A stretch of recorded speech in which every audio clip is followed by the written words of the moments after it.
ano mo siya sa short. Oo. Ito pang ano natin to, pang short. Hindi pa nga ako nakaslo na yun. Mag ano ka muna, dapat dala mo yung cellphone mo, hinawakan ko sana yun. Ano kasi. Yan pa naman ang gusto nila, yung mga ganyan luto.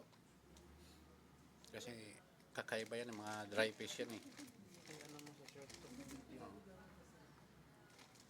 Ito po ang aming ano, dry fish para sa aming lunch. With egg, fried egg.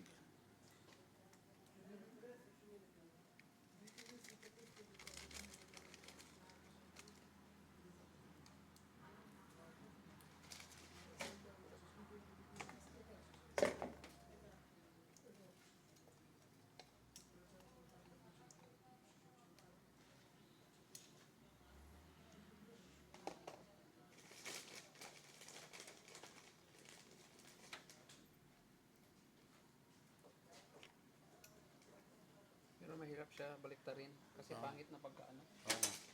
Hindi siya katulad sa ibang mga tuyo. Ay, manong kamay mo. Mapasok. Tikman na natin. Yun o. Oh, di ba? Anong lasa Valencia? Sarap.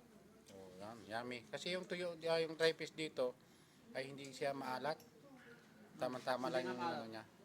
Tama-tama lang yung kanyang pagkatimpla. Maganda kasi pag magpapatuyo kayo ng isda na yung dry fish, no, dapat wag nyo na ng aasnan, lalagyan ng asin. Masarap siya, masarap. Para kahit papakin mo siya, ay okay lang kasi hindi siya maalat.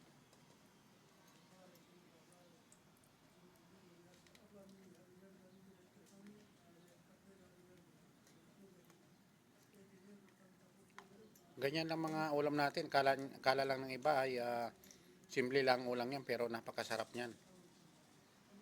Oo nga. Napakasarap na niyan. Pero ibang lahi nito guys, ayaw kumain. Ayaw nila kasi yung amoy daw. Pero hindi nila alam ay Oo, mahirap din. oo. Mamaya initin ko na lang yung ating sabaw para yun ang ating para magiging soup mamaya, no? Marami pa naman yun.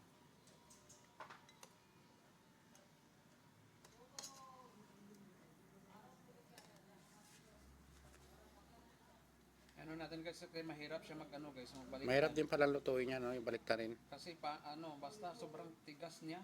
Hmm. Hindi ko alam bakit. Sa pagbilad siguro nila na ano. Mahirap din palang ano yan, yung magpatuyo kasi kailangan yung hindi siya masyadong maraming ano, yung ano ba yun, yung ano ba English sa ano,